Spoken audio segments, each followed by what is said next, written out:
Hey there, Fugo fam. It's another wonderful day.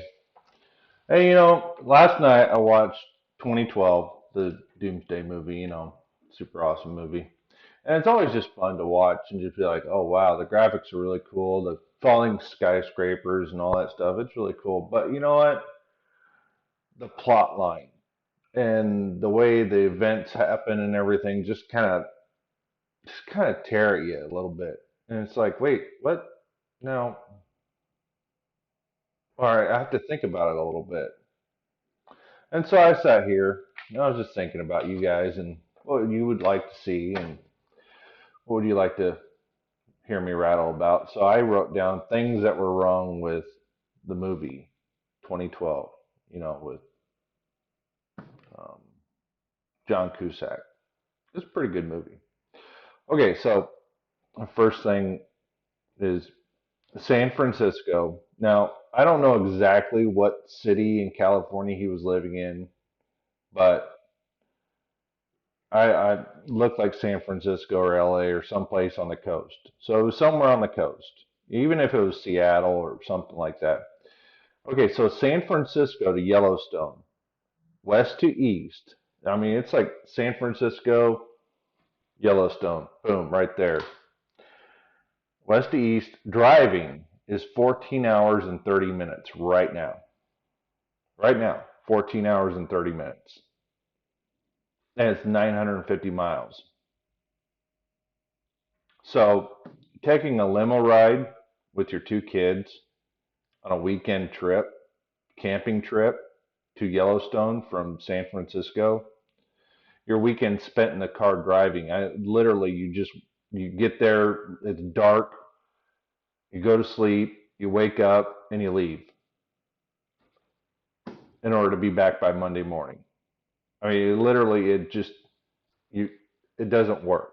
Okay. So, and then he gets back and then he drives his picks up his kids and puts them on an the Russian oligarch's kids puts them on an airplane and they go to Las Vegas. And he doesn't know that they're going to Las Vegas, but you know, he just knows, okay, they just said I was going to die. So he like puts two and two together. Oh crap, things are happening. We need to get the hell out of here. Tells the pilot gas up the airplane and starts loading up. And they get on the airplane after that wonderful scene. It's so cool. And then they fly from San Francisco or LA, wherever, to Yellowstone. Now, that's going back to Yellowstone, landing on a crappy tarmac and getting the map, then jumping on the airplane, and then flying south. They flew straight south. They didn't fly, they're like, okay, we need to go to, it says we need to go to China. Let's fly to China. So it doesn't. Why did you fly straight south to Las Vegas? You just fly west. But that driving from Yellowstone to Las Vegas is 10 hours and 30 minutes. Flying, it's 739 miles. So flying, if you're flying 500 miles an hour, which that airplane would not do, you'd get there in an hour and a half, an hour and almost 2 hours, or an hour and 25 minutes, somewhere in there. It's 739 miles, so 500 miles an hour, 500 miles subtract whatever's left, right? So it'd be like 2 hours. The volcano just blew up, and you're in the sky, and you're flying straight south, and in 2 hours, Las Vegas is tearing up to crap. That's that's crazy. I mean, it's a really cool movie. So then they go from Las Vegas to Hawaii. They fly over Hawaii. Now I looked at this in the map, and Las Vegas, Hawaii, China. It does work. It does that does work. You know, you're flying from Las Vegas to Hawaii to China. I don't know how it works. Maybe it's because, you know, it's a flat page on Google Maps, but on the real world, Las Vegas right here, Hawaii right here, China right there. So you're like doing this, right? You're doing this. And most flights, if you're going to China, you actually do this. You go up and over because if you're trying to do a straight line, you'll actually add more distance because the Earth is curved this. Uh-oh. All right, I just heard some people screaming. Don't don't freak out because the Earth curves. Just saying. Go to your happy place. Just go to your happy place. All right. As they say, trust science. So, um, okay. So now I got some questions. Okay. The boat hits Mount Everest. Is there enough water on the Earth to go from the Himalayas over China to Mount Everest? Isn't Mount Everest in Alaska, or is that in the Himalayas?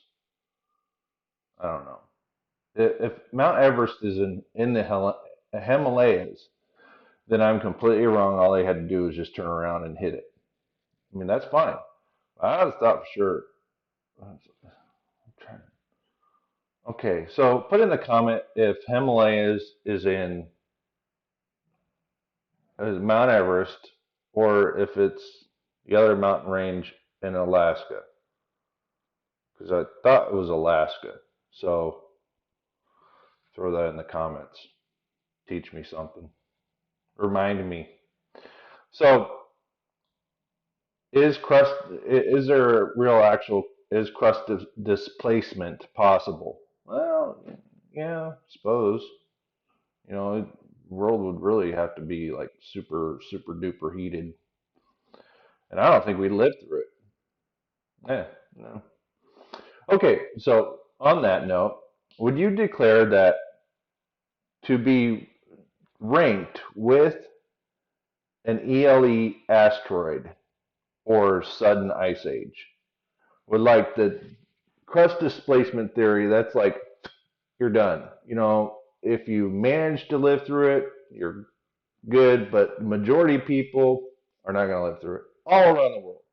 It doesn't matter if you're in, Australia or wherever. So I got an honest question though, but what about submarines? You know, did the people in the Navy and the submarines live through this? Because I guarantee you they're not coming up. They're like, no, I heard the radio.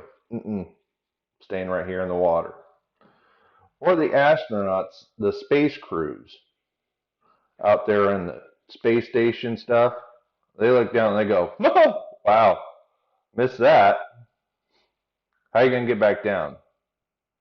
You know, we still send rockets up to retrieve them. They don't go up with rockets and then come down with rockets. I just don't. That doesn't make sense. If you're going up there, wouldn't you want the capsule to be with you the entire time? So that if you had to bug out, you can just pop that hatch, close that door, put on, put your seatbelt on, and whoo, down you come. Rather than they're waiting for Soyuz capsules. What? That doesn't make sense. Or they wait for a trade off. So a capsule goes up, they trade off people, and then the capsule comes back down, leaving those people up there without a capsule to get back down. I don't know. Maybe they have one up there. Maybe they got, spares that they stick up there. Who knows? That's just my wandering eye. So, where are we? So, space groups. What prevented other governments from knowing, and why didn't other governments catch wind of this? If it's just like six governments that knew about this, and they're like, no, no, we can't tell Africa. Hello, why not Africa? Oh, we can't tell South America. What? What are you talking about? This is a bunch of Euros and America and Russia and Italy and China and Japan, but they don't tell everybody else on Earth. They don't tell the. That's just rude. That goes into another question that I got later on. So, why euros to buy in on the trip? Why use euros? And did they pay China with euros? Um, did they take the euro and convert to a new currency? Maybe they took the euro and then they bought gold with it, and then they took the gold and they make their own coins and they put them in the hull of the ship. I don't know. They got animals and stuff in there. Why not have gold for trade and whatever? Uh, you're just gonna be end up trading with yourselves because you're the only people left on Earth. So what's the freaking point of money anyway? You just go out and do you. And if somebody needs to borrow something, borrow it. I don't care. I'm not using it. Just saying. Why would you ask a fat billionaire to buy in? I mean, what good did he? He had two boys that were overweight and annoying as hell. So what's the point? Just money? Well, then confiscate his money. Who cares? He's not going to get on the ship. Just take his money and convert it to gold. Why did you need him? Because he's a boxer? No, you don't need him. I don't get it. Do you have a special skill other than boxing? No, he's a businessman. Just don't get it. So, not knowing how fast it would happen, why not build other ships in other spots around the world? Why not build? Okay, so I got a list here. Why not the Alps, Switzerland and all that?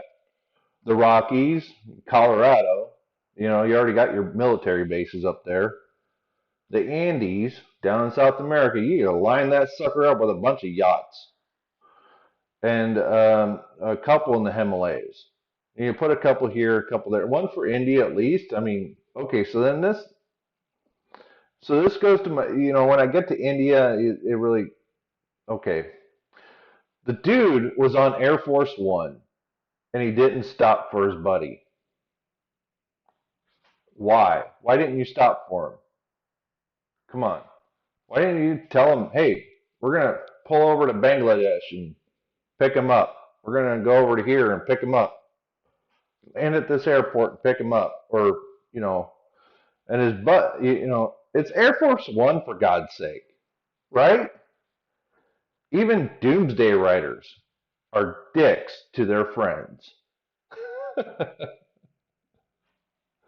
It's like, yeah, I'm going to put you in the movie.